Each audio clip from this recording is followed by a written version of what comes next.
Capricorn, welcome.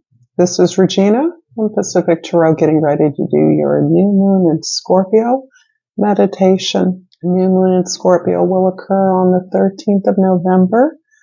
This reading is intended to support that new moon energy by looking at this particular lunation. New moons are always beginnings. In Scorpio, it's being emphasized by Pluto's finishing its long transit in Capricorn. This has been a transit of almost 20 years. So the past couple of decades have given us an opportunity to look at the changes that we need to make within ourselves and in the power structures of our environment, and to improve those, to release old structures and behaviors that no longer serve us, and to make those changes in a way that are loving, supportive, that are gentle as we make this powerful shift with Pluto entering Aquarius in the beginning of, or the end of January next year.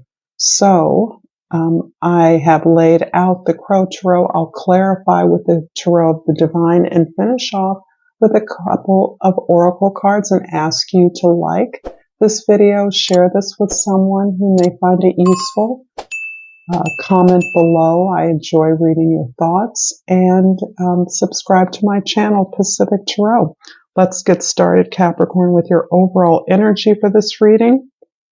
The King of Wands.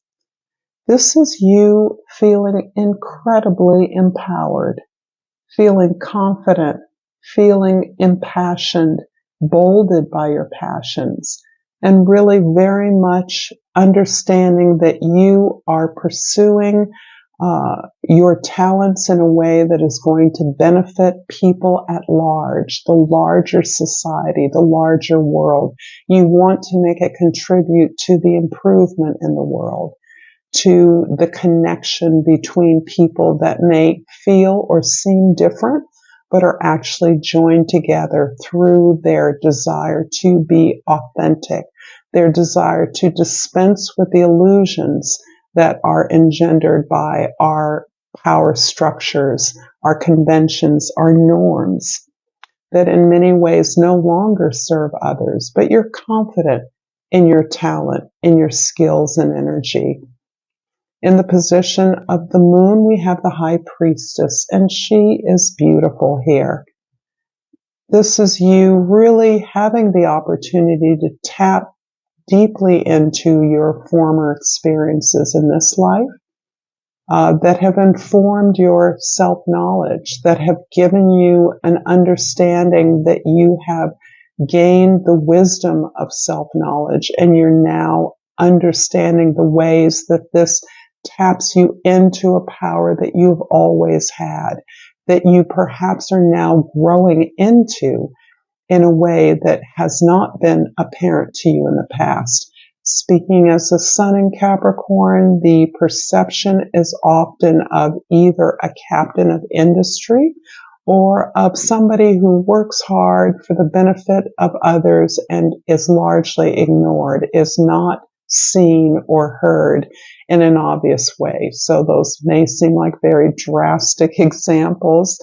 Nonetheless, the High Priestess is your opportunity to tap into those skills that you already have, those experiences of manifestation that you have experienced over and over again. And that can be through past lives, but it is your ability to reflect upon these experiences that is confirming your self-knowledge and giving you the wisdom to apply it in service for humankind. In the position for the sun, we have the Nine of Swords. There's a lot of releasing of the expectations of others here that is helping you to connect with the experience that you already have, the strategies you've already applied in past experiences or past lives, and the sense that you have helped and supported others to be successful in the past in a way that may not have netted you with the recognition or reward that you would have expected. You're releasing that. This is a sense of recognizing and letting go of the oppression you've experienced, the desire or need to conform to rules, regulations, and requirements that are not intended for you, that don't belong to you, and that you don't have to conform to.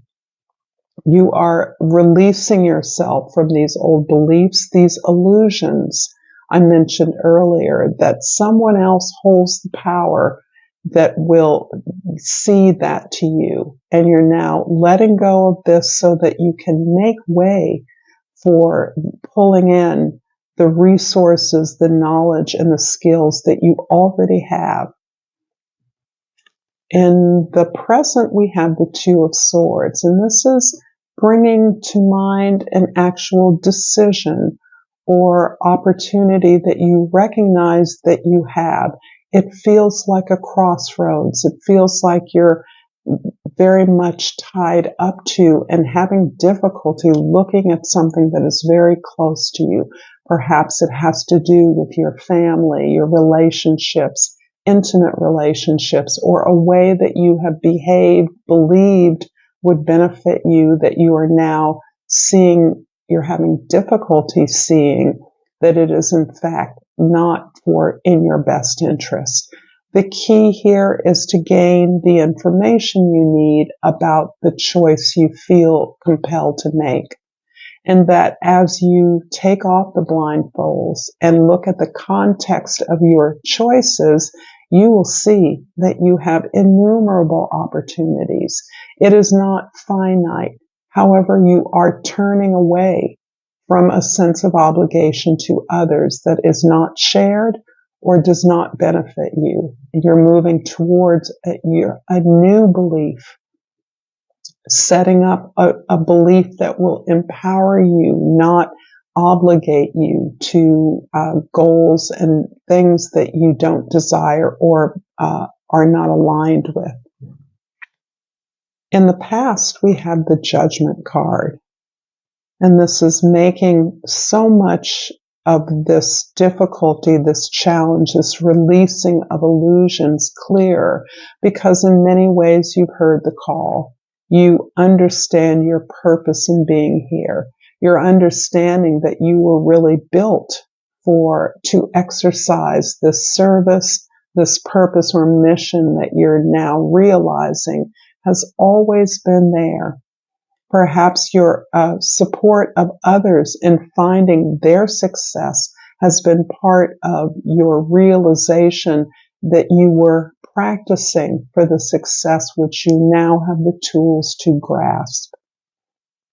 This is a sense of recognizing your soul's purpose. And I do want to emphasize on this particular card is a symbol for the planet Pluto, as this awakening that you're experiencing actually connects you up with the collective unconscious, with the same things that all people want, need, and deserve. So that you have always had this talent, this awareness, this been clear that your destiny was specific to activating a certain kind of success that would make that you could make resources available to others. But you are now realizing, indeed, you have the tools, the confidence, the knowledge, the experience to make it so. This is a beautiful card. In the future, the Seven of Pentacles, all of this is helping you to evaluate what you have now, where you are now. This can be specific to your business, your employment. It certainly has to do with the ways in which you find the resources, the reward, the compensation for what you do. You have balanced out your efforts towards others. You have established terms of equal give and take. And by balancing out your relationships in this way, this is your relationships at home and at work, with this greater sense of self-knowledge, that you are able to build your current wisdom on, so that you have been able to receive the rewards of your efforts in the past. You have been acknowledged and recognized in your past. And so that now insistence that all your relationships reflect that, this agreement with yourself to pursue your dreams, your potential, your deservedness of that, has created this opportunity to invest in yourself for greater rewards, to evaluate the work you've done and recognize that you can do this better, particularly on your own behalf for your own success, which you also know is for the benefit of an entire team, an entire community, or humankind at large.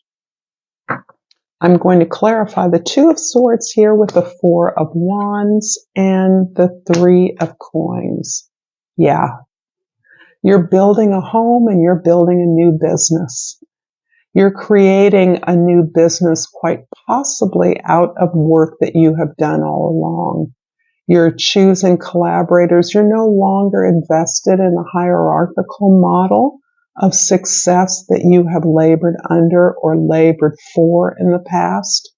You are creatively combining your network, your contacts, your resources, locations in order to elevate and make more excellent services and products that already exist.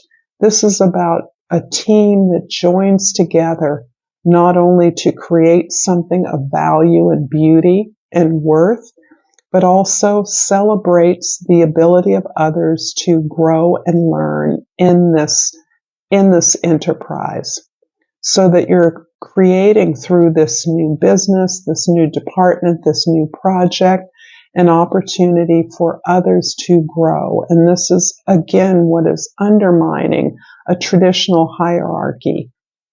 You are working collaboratively in a way that elevates the skills and knowledge of all members at their level, so that all members can lead, can follow, can learn, can teach, and that the graduation, the greater skills, the certification of those skills among your community members, your team members, on behalf of your audiences and your customers, can be celebrated, can be amplified. That is the foundation of this new business.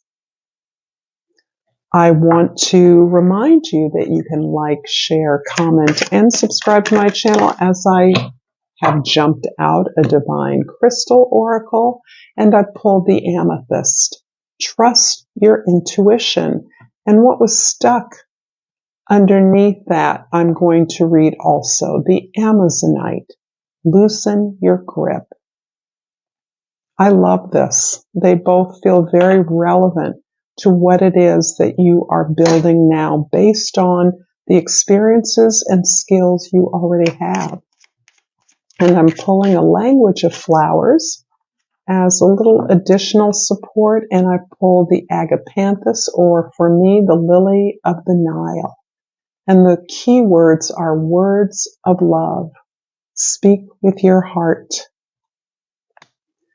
Thank you for your time, Capricorn. Until next time, namaste.